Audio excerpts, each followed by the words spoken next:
Assalamualaikum warahmatullahi wabarakatuh. Kami dari kelompok 1 ingin mempresentasikan usulan pengembangan keamanan dan fungsi sistem informasi pendudukan berbasis web. Tapi sebelum itu, perkenalkan kelompok kami.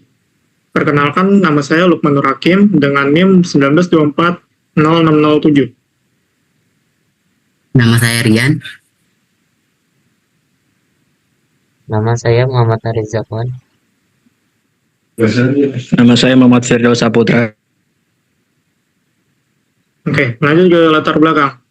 Sistem Informasi Kependudukan Kecamatan Tambilan Hulu atau Mardian Rahman tahun 2016 merupakan sistem berbasis web untuk mengelola dataset data desa, penduduk, kelahiran, kematian, dan migrasi, sehingga pelapor menjadi lebih akurat, efisien, dan terstruktur.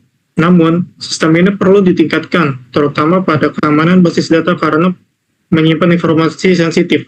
Selain itu, perlu pengembangan pada pengelolaan pengguna, kemampuan integrasi antar instansi pemerintah, kesiapan terhadap teknologi baru, serta perencanaan pemeliharaan sistem agar tetap relevan di masa depan. Sistem informasi kependudukan. Dalam jurnal yang menjadi dasar tugas ini, sistem informasi kependudukan dibangun menggunakan metode SDLC atau System Development Life Cycle dengan analisis spesies atau fitur utama mencakup menjamin data desa, data penduduk, data kelahiran, data kematian, data migrasi, laporan kependudukan, sistem login sederhana. Keamanan basis data. Keamanan basis data merupakan sekelompok teknik yang dirancang untuk melindungi informasi dari akses tidak sah, pemalsuan, atau kerusakan. Komponen keamanan biasanya mencakup keamanan fisik, keamanan akses, keamanan jaringan, keamanan operasional, dan keamanan proses. Selanjutnya akan dilanjutkan oleh Muhammad Haris Zakwan. User Administration. Administrasi pengguna adalah proses pengelola hak akses pengguna mulai dari pendaftaran akun baru, penghapusan akun lama, hingga pengaturan kewenangan. Pada sistem pemerintahan, pengelolaan akses yang terstruktur sangat penting untuk menjamin akurasi dan integritas data.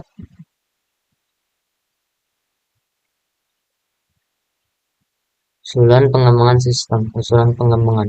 Makalah ini menyajikan 4 poin usulan utama, yaitu peningkatan keamanan, penambahan aspek penunjang sistem administrasi pengguna, serta pengembangan lain hasil diskusi. Penambahan aspek security atau keamanan fisik. Di sini ada 4 poin. Poin pertama, penempatan server pada ruangan khusus dengan sistem kunci akses terbatas. Poin kedua, instalasi CCTV untuk mengawasi area server dan ruang administrasi.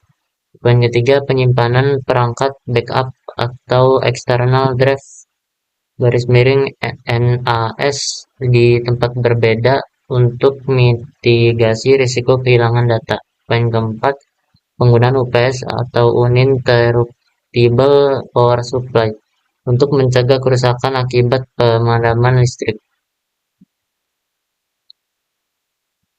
Keamanan akses sistem dan jaringan.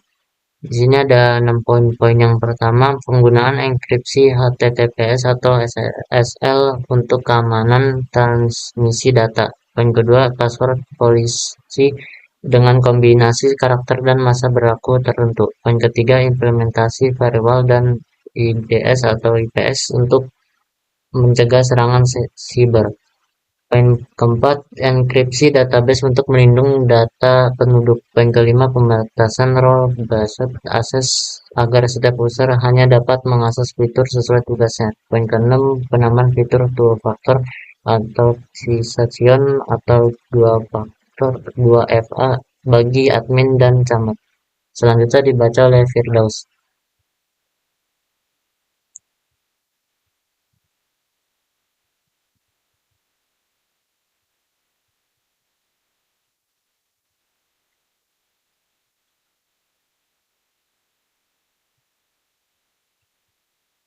Daus, baca.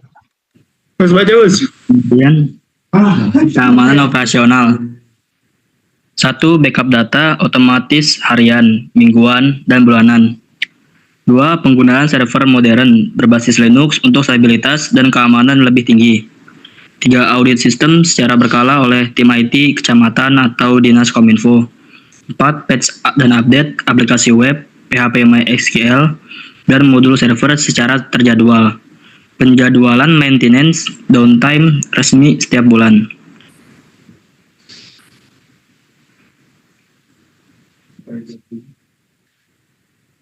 Keamanan proses. 1. Penyediaan audit log untuk setiap aktivitas pengguna atau login, input, edit, hapus. 2. Validasi ketat saat input data kependudukan untuk menghindari kesalahan. 3. Mekanisme approval data, misalnya kelurahan input, kemudian pemerintah verifikasi, kemudian camat menyetujui. 4. SOP pemulihan data apabila terjadi insiden keamanan.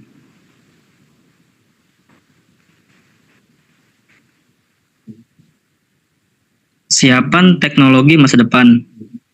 Migrasi menuju arsitektur cloud untuk meningkatkan skalabilitas. Penggunaan framework modern seperti Laravel, Next.js, dan Node.js. Kemudian implementasi API atau REST atau GraphQL agar sistem mudah diintegrasikan.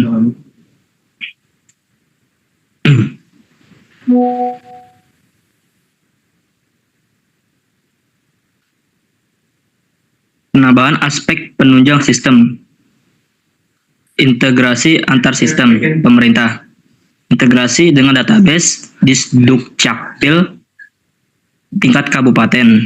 Integrasi dengan sistem pelayanan desa atau profil desa, portal RT atau RW. Integrasi dengan sistem informasi kecamatan lainnya, seperti SIPD dan layanan administrasi umum.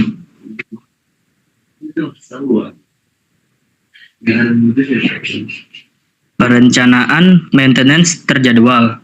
Jadwal maintenance bulanan atau update fitur dan keamanan.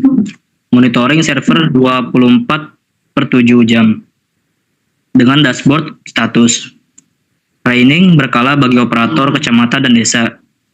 Peninjauan performa tahunan untuk evaluasi kapasitas dan sistem. Kemudian selanjutnya akan dilanjutkan oleh teman kami, Rian. Masih dengan penambahan fungsi user administration, pendaftaran user baru. Yang pertama ada admin, menambahkan akun baru, desa, camat, dinas, dan staf. Yang kedua ada setiap pendaftaran disertai verifikasi identitas pegawai. Selanjutnya itu control user exiting. Yang pertama di data pengguna, reset password, dan juga mengaktifkan atau menonaktifkan akun. Selanjutnya ada penghapusan user, penghapusan akun non-aktif, dokumentasi alasan penghapusan untuk audit. Selanjutnya penambahan lain berdasarkan diskusi kelompok. Yang pertama dashboard, statistik interaktif, grafik lahiran, kematian, migrasi, dan juga perkembangan penduduk per tahun. Yang kedua itu notifikasi email dan WhatsApp atau WhatsApp untuk memberitahuan data baru, perubahan data, atau kesalahan input. Nah, yang ketiga itu QR code untuk verifikasi surat. Misalnya untuk surat keterangan domisili, kelahiran, atau pindah. Nah, selanjutnya ada data masking yang tuh menyembunyikan sebagian nomor NIK untuk keamanan.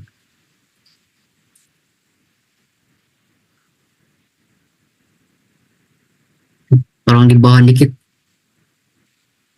Menyembunyikan sebagai data masking ini tujuannya menyembunyikan sebagai nomor NIK untuk keamanan.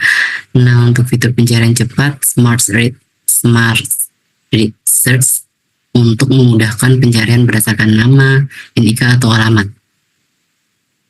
Lanjut untuk kesimpulan, sistem informasi kependudukan kecamatan Sistem bilahan hulu masih perlu dikembangkan, terutama peragaman data, integrasi sistem, manajemen penggunaan, dan kesiapan teknologi ke depan. Usulan dalam makala ini diharapkan dapat menjadi dasar untuk membangun sistem yang lebih aman, modern, dan juga efisien guna mendukung layanan administrasi kependudukan di kecamatan. Terima kasih, mohon maaf atas kekurangan dan kesalahan kami.